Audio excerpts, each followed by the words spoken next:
Severino Doc Verong Vergara. Para sa tunay na pagbabago, may prinsipyo, galit sa kurang tayo. Dito na tayo, Mayor Severino Doc Verong Vergara. Mawakas sa korupsyon, dito sa mga nahilito sa kapularan. Sa liga natin dito, siya'y matulungin na tao. Doc Verong Vergara. Gusto ko nung kumanta yung aking apo. Sabi ko, magkano kaya sisingilin sa aking talent fee? Dito ko po talaga pinalano na magkaroon tayo ng grand rally. Yung peak of my campaign. Kasi nga sinasabi ko, laking baybayin. Laking lawa.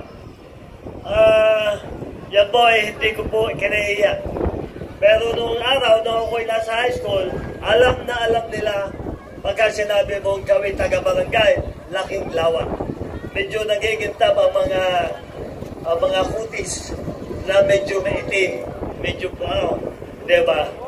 Alam mo, sa Estados Unidos, pagka gano'n ang kutis mo, wow, hindi ka na kailangan magpahid ng kung ano-ano lotion, diba? Pero dito sa bayan ng Calamba, nung araw ng high school, medyo may condescending attitude yung mga taga-bayan. Taga-graduate ng Central 1, mga anak ng mga professionals. Pagkagaling dito sa playa, anak ka lang na mangingisda, parang iba ang dating. Pero nagulat sila noong ako'y nag-high school, yung mga bright boys nila sa Central 1, tinalo po natin. Tinalo po natin sa first honor po ako noong first year ko sa Laguna Institute. Pero parang ata nagkamali sila kung pagbibigay sa akin ng honors. The following year, kasi ang kalaban ko po anak ng principal, pamangkin ng mga instructor sa high school, sabi nila, hindi pwedeng manatiling first honor. First honor si Doc Vergara. So ginawa nila kung second honors kasi yung isang naming teacher na ako pa ang grader doon sa quizzes. Akala ko paborito niya ako. Sabi ko matatap ko yung aming grade, ano? Sabi sa nanay ko, bakit? Nalaman ko na mababa yung grade na binigay sa akin, health and science. Sabi ng nanay ko, bakit gano'n ang binigay mo sa aking anak? Ka-eskwela pala niya ng elementary. Ang nanay ko, valedictorian din nung gumraduate sa Central 1. Sabi sa kanya, alam mo, Monica pala, kinukonsider yung social background ng isang estudyante. Yun ang nagpasakit sa aking loob, kaya lipat ako ng St. John Academy na ako po ay doon gumraduate. Bata pa po ako, sensitive na po ako sa mga parang naapi. Ay lalo lang akong aking sarili pa ang maapi. If I cannot stand up to defend my rights, how could I do that for other people? Di ba ba? Yung pong aking pagiging mahirap, makabayan, ay nahubog po sa UP Los Baños. Nakaranas po kami maglakad mula doon sa gate ng UP Los Baños hanggang doon sa Agripina Sitker. Para mamit lang po namin si Secretary of Justice Enrile at saka si panahon mo si Estrella, ang Agrarian Reform Minister, para iparating sa kanila ang mga hinaing ng mga maliliit na magsasaka dito po sa Southern Tagalog. Sasabihin yung aktivista, okay lang. Pero sabi ko nga, mas palad ako at nagkaasawa ko ng maaga, nagkaanak ako ng maaga. Siguro kung hindi, kasama ako ni Joma Season on Trek, baka patay na rin ako. O baka ako sa mga encounter, ako napatay na rin. Kaya po, masyado na po ang pasasalamat ko sa Panginoon Diyos na ako po'y nakarating sa pwestong kailalagyan ko po ngayon. Kaya lahat po ito ay payback time sa ating Panginoon Diyos. Simula pa po ako na maging konsehal noong 1998, hindi ko po binalak na maging konsehal. Pero niloob niyang ako lamang ang lumabas na konsehal sa ating pong partido. Tatandaan niyo po noon, nasunog po ang palengke. Malaking issue po yung palengke. tumakbo po yung aking amain, si Mr. Ito Lazaro. Ang kanya pong running mate ay partido ng pamilya ng mga politiko, si Arambulo. Pagkatapos po yung mga kusyal po namin. Hindi po mabuo yung aming po lineup. Ang sabi sa akin ni Mr. Lazaro, mabuti pa si Berino, sumama ka na. Ay hindi ko naman nakakala na ako na nga huling gabi, ako lang po ang nanalo. 1998. Napakahirap po ng nagsosolo. Napakahirap po na nagsosolo na oposisyon. Nagmo-motion po ako, dead motion, kasi wala pong mag-second motion. Pero awa ng Diyos po, nagkaroon po rin po ako ng kakampi, nung nakilala nila ako, nagkaroon ako ng mga inaanak, doon sa mga kunsehal na bata sa akin. Pagka ako'y nag-motion, agawan sila pag second motion. Napatunayan ko po na kahit ako po nagsosolo, kaya kailangan sa isang demokrasya, sa tunay na demokrasya, isang tunay na oposisyon. Pagka walang oposisyon, it's a dead democracy. Hindi po totoong demokrasya yun. Yung po ay malapit na sa dictatorship. Kaya po, sanay po ako sa oposisyon, sanay po ako manindigan. Marami lang sinabi na ginawa yung aking pong manugang. Idadagdag ko lang po na ako lang po ang nakapagpasaulit ng 26.5 million sa Kabanang Bayan. Nung isiwalat ko po at magdemanda ko sa Ombudsman tungkol to sa gross delivery project noong 2010, panahon ng eleksyon involving Mayor Chepeco. Nalipi po sila lahat doon. Yung middle level mga people, naalis po. Yung treasurer, nag-resign, na-dismiss sa trabaho. Natitira na lang po ngayon isang low salaried employees. Grade 6, sila di grade 6. Maliit lang po, para na lang po yung nag-janito. Anong klaseng justisya meron tayo? Ang ginawa lang noon ay accounting aid position. All that she did ay itype lamang yung accounting advice. Imagine that. Just for doing that, sila ho ngayon, hanggang ngayon, accused pa po sila sa Sandigan Bayan. At siya po ay still currently on bail. 26.5 million. Pero ang akin pong ginastos, 500,000. Hindi po napabalik yan. Pero okay lang po. Daming napabalik para sa pakikinabangan ng bayan. Ganon din po ang prinsipyong ginagawa ko sa pagharap na muli sa inyo. Yung akin pong gagastusin, you can consider as a social investment. Marami tayong babalik na social returns. Yung pong mga sinasabi ko ay yung mga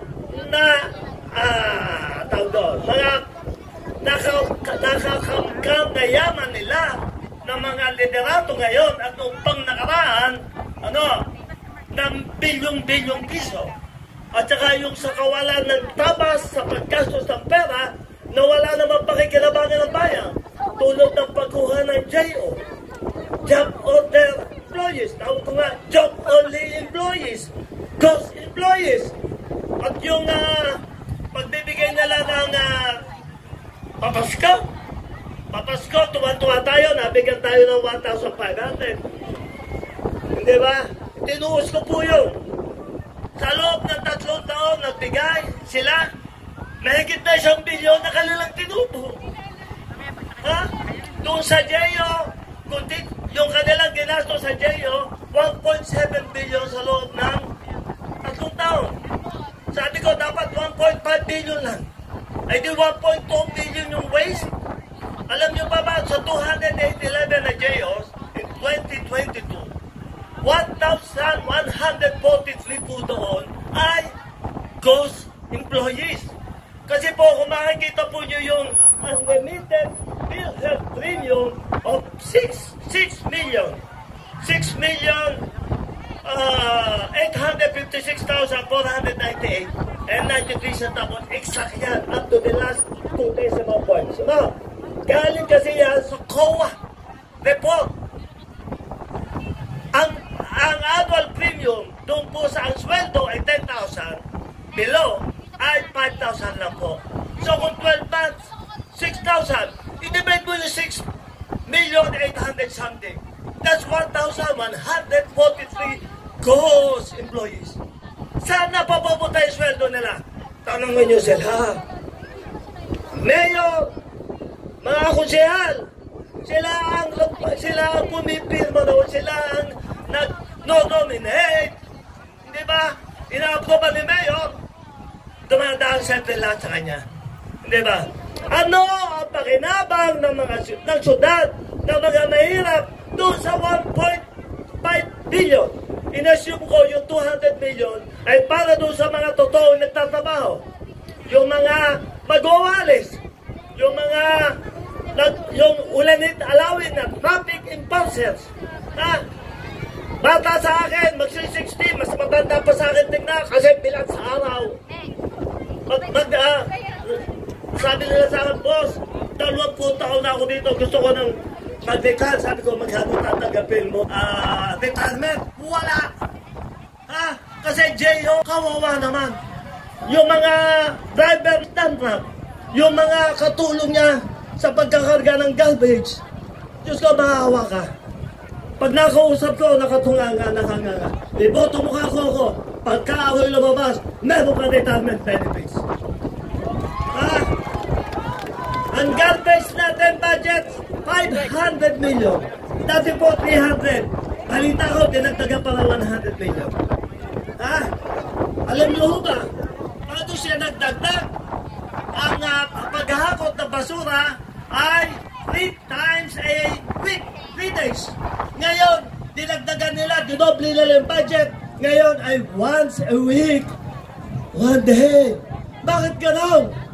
Tumaas yung budget, bumaba ang hauling, ang garbage collection. Wow! May yumayaman dito. Ang sabi ko nga, yung ating garbage, 80% solid waste. Biodegradable waste, dinadala po natin araw-araw. Doon po sa Iban, Batangas, napakalayo. Binabaon din naman sa lupa o sa landfill, binubulok. Ay bakit hindi natin dito bulukin? I-separate natin yung non-biodegradable, di ba? Lagay natin dito, biodegradable fertilizer after 21 days and 1 month. Meron po akong alam na solution. Pag in-spray mo, it will enhance the decomposition at walang amoy at hindi makadikit ang langaw. Hindi po nila iniisip yun. Ang iniisip nila, magpahakot na magpahakot para maraming hakot, maraming kita. 80% solid waste, 80% din ang savings. Kung 500,000 ang budget, 400 million ang savings. Gano'ng kadamihan? 20% ng budget natin, almost 7 billion, goes to DF, Development Fund. Yung po ito finance, yung mga infrastructure projects like road, bridges, canals, etc. Ang going range po roon ng komisyon ng mayor ay 20 to 40%. Ilagay na lang natin 20%. What is 20% of 1.4 billion? That's 280 million. Sa loob ng tatlong taon, 840 million. Kulang-kulang na naman 1 billion. Tinotal ko po yan. Ang matitipid po natin, kung walang korupsyon, walang patumanggap paggastos ng pera sa JO, na wala namang pakinabang ang bayan, ang nakikinabang lang ay yung mayor, para come election time, ito yung campaign leaders niya sa mga barangay. Siya lang ang may pakinabang. Tayo wala. Manibigay ng papasko, habang nagbibigay ng papasko, lalo silang yumayaman. Wow!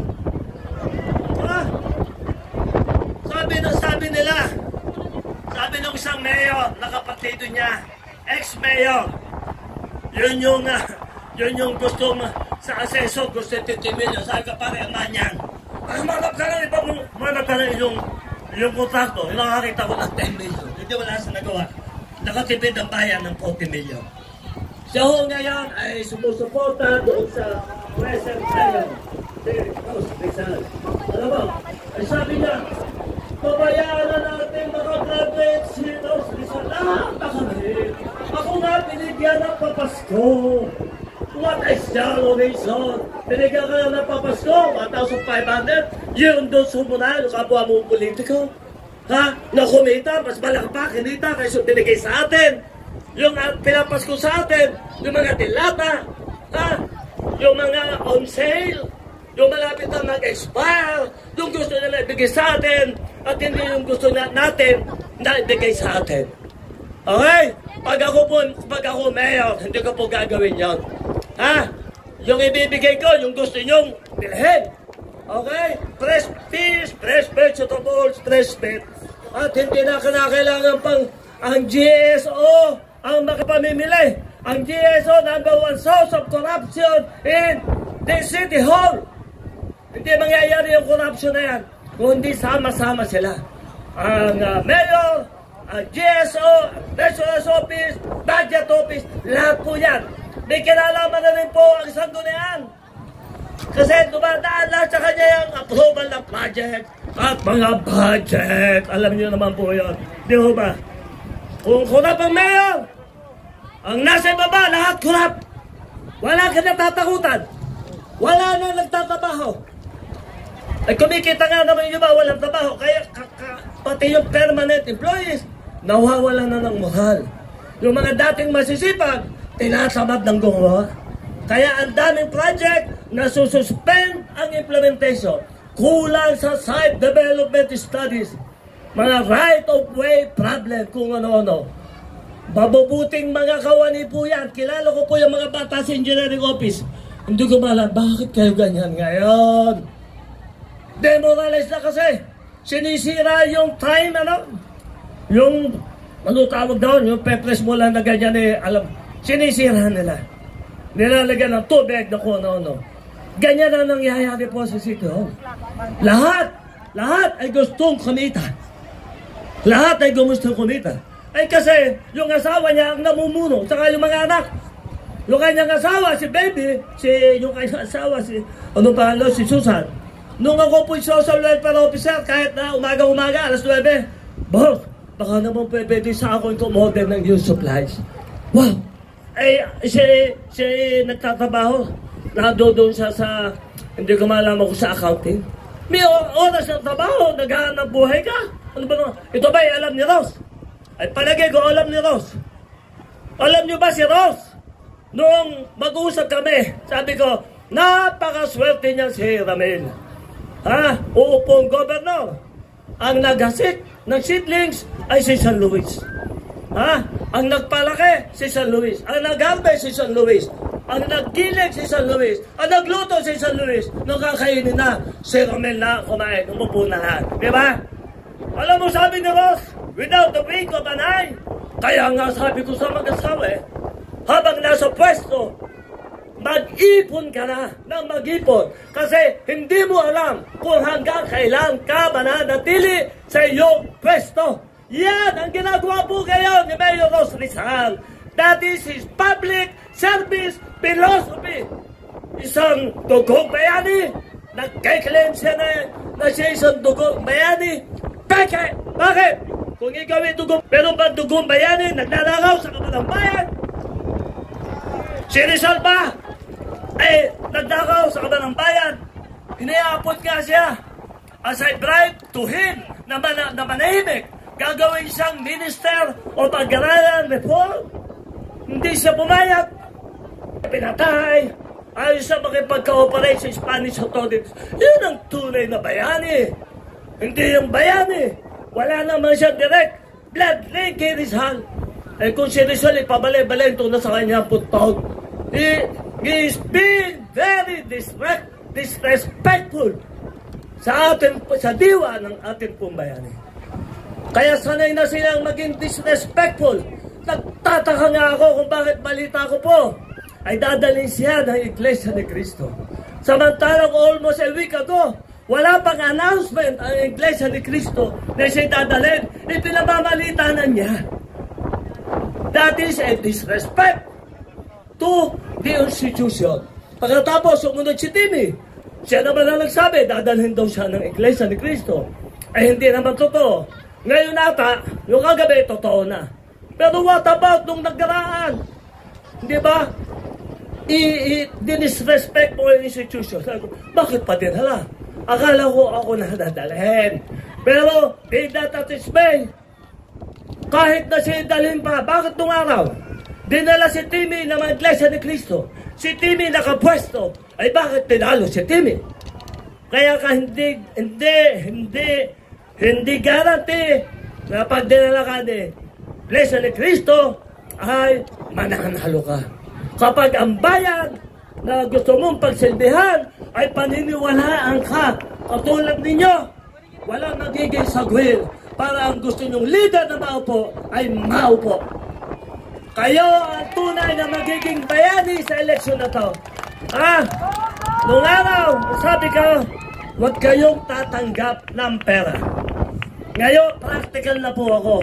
Nakita po niyo, ang dami na kanilang kinurakot. Kahit na 344,000 registered voters, kayang bilhin ni Rizal. At saka ni Chepeco. Si Chepeco ay umupo ng 9 na taon bilang mayor. Kasama niya si Rizal bilang vice mayor. Lahat ng project na palpak ni Timmy, inaprobahan ni Rizal. Meron din siya kapatid sa komisyon. Diba? Hanggang ngayon, yung iniwan project ni Timmy, hanggang ngayon nakatiwanghang. Yung slaughterhouse na pinakamahal na slaughterhouse, not only in the Philippines, perhaps in the whole world. Imagine 166,666 per square meter. Yung akin pong bahay na pinagagawa sa Yellow West Loop, 40,000 lang per square meter. Maganda na. Kompleto na ang mga mamahaling mga marmol, mga tiles. Ay bakit yung katayan lang ng baboy nagkakahalaga ng 166,000? Anong klaseng baboy yan? Ginto?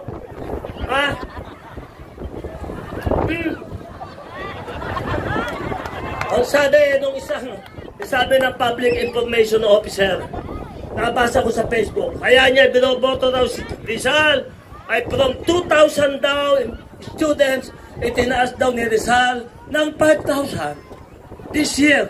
Ay sagot ko naman, ang San Pablo, ang income 2 billion. Ang kanilang estudyante, 12,000. At ang Kabuyaw, ang income 2.3 billion. Ang kanilang estudyante, mahigit na 9,000. So yung 5,000, ka-pale in comparison to those two statistics, mahirap. Lesser ang income, maraming estudyante. At sila sa senior citizen, nagbibigay sila ng 1,000 pesos a month for the last 3 years. Tayo, ano ginawa ni Rizal? May social contract pa. Pangako na pagkasinupo, ang dami niyang pinangakong gagawin. Door-to-door delivery of maintenance medicine. 1 doctor, 1 clinic for every barangay. 1 doctor for every barangay.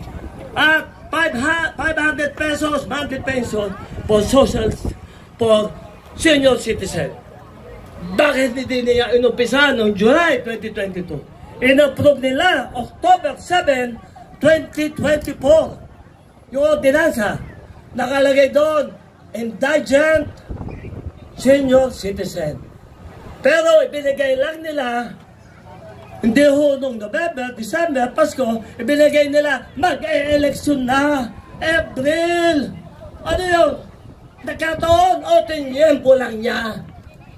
Lolokohin tayo, guguluhin tayo. Nabigyan ng 1.5, kinisal na tayo. Napakabait ni Rizal. Nalimutan na yung pinangako. Gano'n na ba tayo kabobo? Hindi naman. Malaki ang aking pagtingin sa mga, hindi naman dito sa Tagaplaya, sa buong syudad.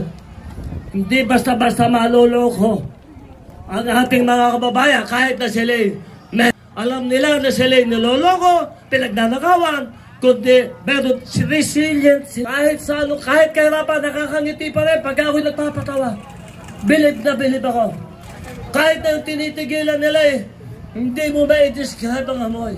Kahit na minsan pumunta ko sa isang lugar, 4 na magkakapit-bahay, magkakatabi halos, patay. Sasabihin pa sa akin, Dok, meron pang coming showing. What do you mean coming showing? Meron nun sa ospital, mamamatay na rin. Nakakangiti pa. Nakakangiti pa. Yung kanilang overhead tank, ilang taong dry. Sabi ko, ano ba ang dahilan? Na-dry up na ba yung ground? Hindi ba naman nag-ano yung submersible pump? Hindi nila alam. Ang sabi sa akin, Dok, ang alam namin, busted yung piping system. Magkano lang yung piping system? Pagkatapos na magawa yung project, 5 million, pababayaan mo na lang. Below the overhead tank, naroon yung mga mahirap. Dikit-dikit. Pagpapasok mo, yung sumasalubong sa yung hangin. Hot air. Hot air. Sabi ko nga, magaling pa yung mga manuko sa poultry. Maganda ang bang. Wow! Ganun ba sasabihin yung bayani? Mahal ang mga mahirap. Hindi tayo dapat paloko, mga kasama. Kitang-kita sa tuos ko, hindi ko ito inimbento. 344,000 voters. Sabi ko, assuming 3 registered voters per household, nagigit na 100,000 lang yun. Ay kung 4, nagigit na 90 lang. Diba? Sabi ko, let's assume 10,000 every year. Yan ang nakuha kong data. Nakuha kong data. Ha? Noong 2023, 409 million daw ang halaga ng regalong pang-Masko. Pinahid mo 409 million. Ha? 259 million ang tubo. Okay? Ay sabi ko, kung 80% na nakatanggap, hindi ako nakakatanggap, 2 taon na. Ha? Ay sabi ko kay Rose, okay lang, huwag mo na bigyan mo na lang ng Christmas count. Ay ayaw eh. Kaya ayaw niya, the more he gives, the more wealthier. And then, noong 2022, na 551, based on audit report. Noong 2022, 596. Nagkamali ako sa table, 551 din. Yan. 1 billion. So kaya yung pangako ko sa inyo, bibili ako ng lupa, 10 hectares, magpapagawa ko ng para sa pamantasan. Ha? Hindi lang kolehiyo. Mag-aambisyon na ako. Hindi lang College of Education. Hindi lang accountancy. Ha? IT. Nagdagdag sila after 15 years. BS Psychology. Ay, una, naiwanan na tayo ng Kabuyaw, yung kalapit nating syudad. Matagal lang may College of Nursing. Next semester, mag-o-offer na ng medical degree, doctor. San Pablo, may College of Law. May engineering. Bakit hindi natin magawa dito sa Calamba? Hindi pagkakakitaan. Pagka nag-hire ka, 20,000 students, assuming mo na lang 30,000 ang cost. 600,000, mostly to faculty. Ay, pwede mo bang hinga ng 30% ang faculty sa sweldo nila? Samantalang kung ilalagay mo yun sa MOE, maintenance and other operating expenses, nadodoon ng mina. Nadodoon ng mina. Kahit ang dinelivery 1 million, kausap mo lang yung supplier, gagawin mo 100 million, bibigyan mo ng kunting 5% yung supplier. Wow! Tapos na boxing. Kawawa na naman ang mga mahihirap. Ha? Bibigyan ko ng gamot, GL, guarantee letter. Ha? Bakit hindi sila makapagbigay ng cash? Bakit hindi sila kayang-kaya natin maglagay ng butika sa bawat barangay? Ha? Meron tayong roving doctors, different specialization. Ha? Pagdating doon sa clinic, bigay ka ng prescription. Pag may prescription ka na, diretso ka na sa butika. Why do you have to wait for 1 week, 2 weeks, or even a month? Why do you have to suffer the hardship of waking up in the morning 6:30, uwi ka 7 o'clock in the evening to get a GL worth 700 pesos? Ha? Gagastos ka ng 200 for pay? 200 sa pagkain mo sa Jollibee? Inaabot ko doon ng merienda at pagkain. Wow! Wow! Yung ba? Yung ba sasabihin mong mahal ko yung mga mahirap? Pagka nakita kayo, pamilyang pesos, ha? Pamilyang pesos, nagkakasabay-sabay, pagkabdisen barangay. Monday, wow! Natuto naman yung mga Monday group na manghihingi. Ha? Wednesday, natuto na naman. Oh, inihiya! Iniinsulto! Kaya nanghihingi yung mahirap eh. Kung inaayos nyo, deliver ng services, they don't have it in life. Mahirap na nga, inunsulto nyo ba? Pinahirapan nyo ba? Wala kayong mga buti! Yan ang mga nangapi sa atin. Yung katakangina, pag may nag-aapi, ha? Handang mamatay tayo. So sa loob-loob ko ba, pwede ko kayang patayin to mga pagdanakaw na politikong to. Masama nga lang, magagalit si Lord. Amen? Yes, ganyan sila. Kaya nga, pati yung paglabang ko ito, hirap na hirap ako. 2 araw pa lang na ikakabit yung aking tagpulin. Wala na. Sino magdanakaw daw kung di kalabang ko? Ha? Gumastos ako ng 42,000. Nag-hire ako ng 7 tricycle, group tricycle. May lamang 4. 2 araw, 42,000. Nung binalikan na lang, 1 day, 50% ang wala. Second day, boss, wala na talaga. Wala na talaga. Kaya ang mga butante, ang alam lang, silang 2 magnanakaw at tumatakbo. Sino si Doc? Kaya ang aking result na lang, social media.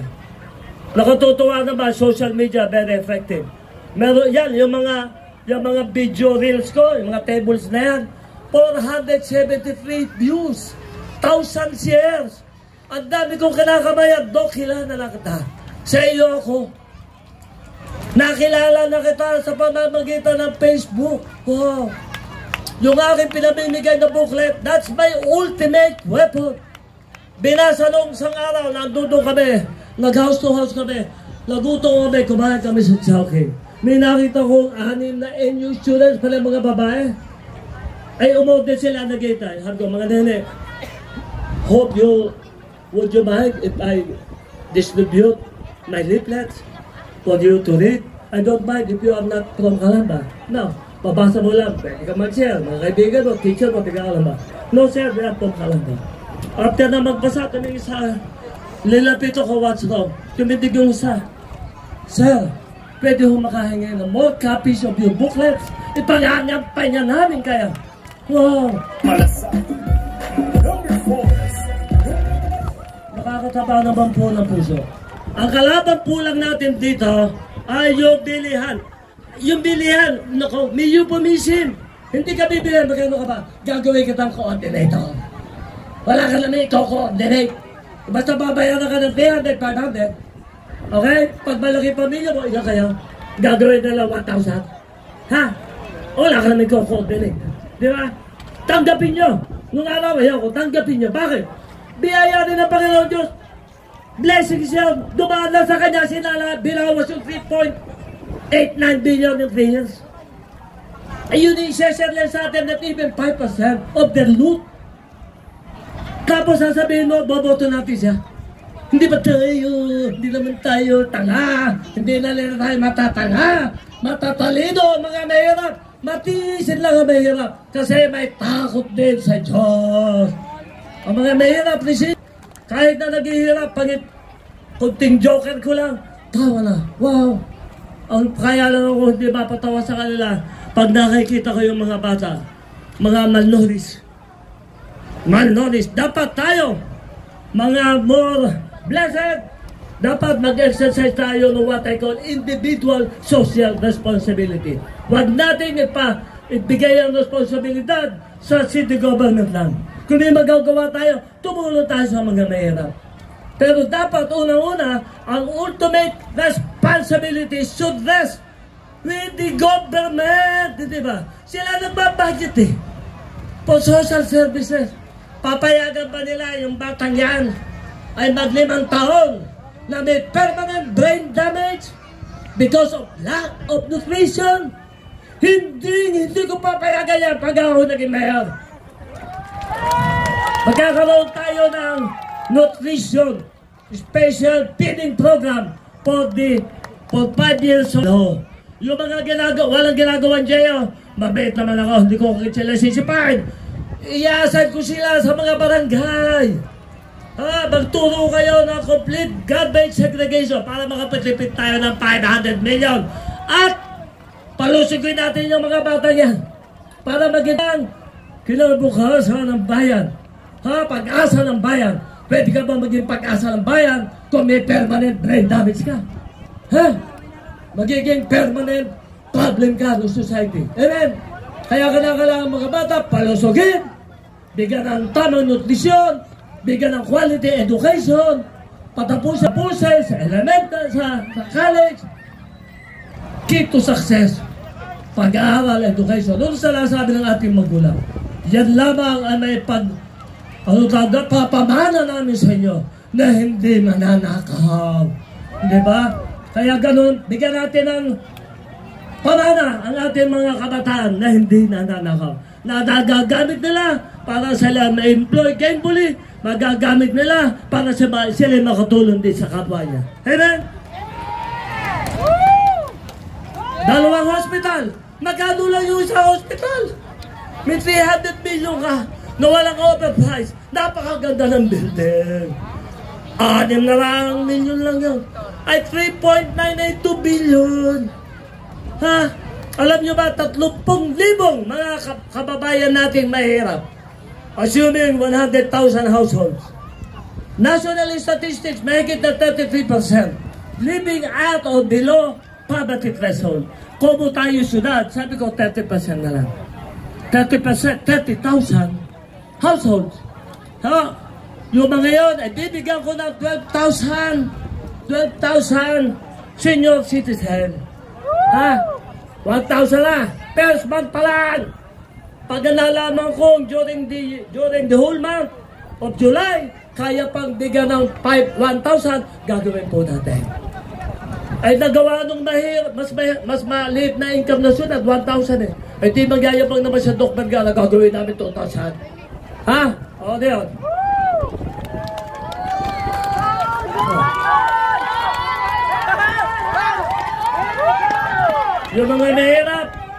Yung mga mahirap, gustong magsimula ng negosyo, mag-expand ng negosyo, walang mautala kundi kaibigang Bombay. 5 in the morning, 6 in the afternoon, in the evening. 1 divided by 5 interest, 20% interest per day.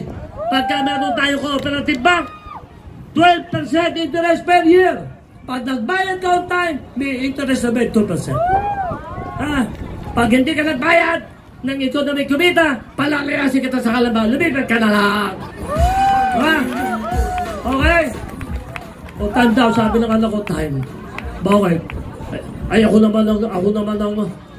ang magsasalita. Masarap nung wala akong kasama eh. Diba? Gusto nyo na ba ako tumigil? Pautangin natin, bawat household, 30 to 50,000 pesos. Ayun nyo lang. Yung mga tawag dito, yung mga PWD. Siguro doon sa 30,000, 1/3 PWD. High estimate na yan. Nagbibigyan din natin ng 12,000.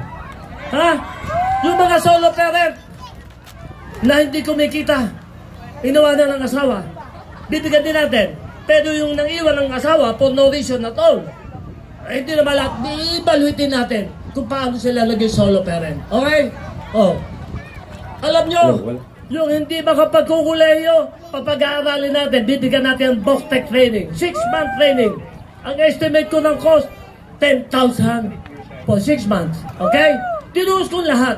1,715 billion, only 1.715.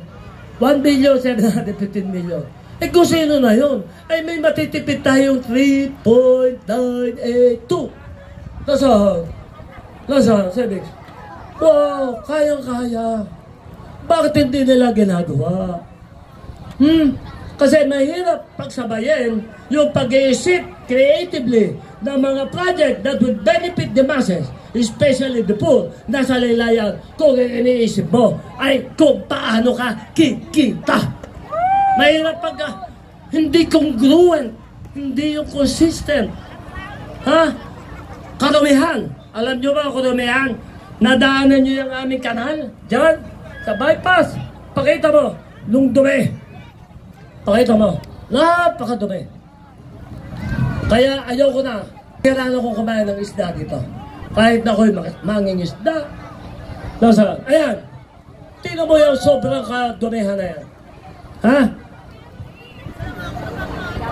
May banda pa raw. Sige, yan na lang. Pakita mo pa yung dumi. Doon sa New Plaza. New Plaza. Alam niyo yung New Plaza, ginawa ho yan 2017. Yung ating Jose Rizal Coliseum. Hanggang ngayon hindi pa tapos. Hindi dumidribble yung bola. Hindi makapasa sa FIFA standard at saka PBA standard. Wala pong naglalaro ng mga professionals. Yan po yung yung pong Belen. Yung Mama Mary and Infant Jesus, inilagay nila dyan. Aba, ano pa ngayon tayo? Mayo na nadudupa. Lintik ang basura. Meron po sila ginawang amphitheater. Akala ko, unik ako sa bungan, tupadahan. O kaya, magkukulture ng buhaya. Nasaan yung amphitheater? Pakita mo lang ang amphitheater, tatapusin ko na. Ayan. Ay hindi pa ho tapos eh. Ang mga grass, dumi ho ay dry na dry yung grass. Sabi ko, wala ba tubig dito? Ay pumunta ko doon sa bahay ko, palaging green. Yung long. Yung utos lang niya. Yung utos lang niya. Nasaan yung ako'y nagwawalis? Hindi ako nakatisin, nagwalis na nga ako. What kind of management incompetence do they have? Yung utos mo lang, hindi ka parang magutos. Kahit na hindi pagkakakitaan yan, at least makakaganda sa kapaligiran. Hindi ba? So yun lamang, atala ko po ay gato na lang ang aking huling habilin sa inyo. Kayo po ay malaki ang paghanga ko sa inyo lahat. Tayo po ay matatalino. Ginagala ko po kayo. Walang nakakahiya sa pagiging mahirap. Galing po ako dyan. Ang habilin ko po sa inyo, kung kayo i-opera ng coordinator, tanggapin nyo. Pera yan galing sa atin, biyayang galing sa Diyos. Pag hindi natin tinanggap, lalabo ang inyong mga mata. Pero, tandaan nyo, yung sinabi ko sa inyo, tumimo sa inyo, dyan inyong puso. Ang iboto nyo ay inyong konsensya. Ay yung konsensya, konsensya equals Doc Vergara. Kaya yun, gano'n na yun. Okay? Maraming po salamat sa pinakita nyo pagmamahal sa akin. Mahal ko po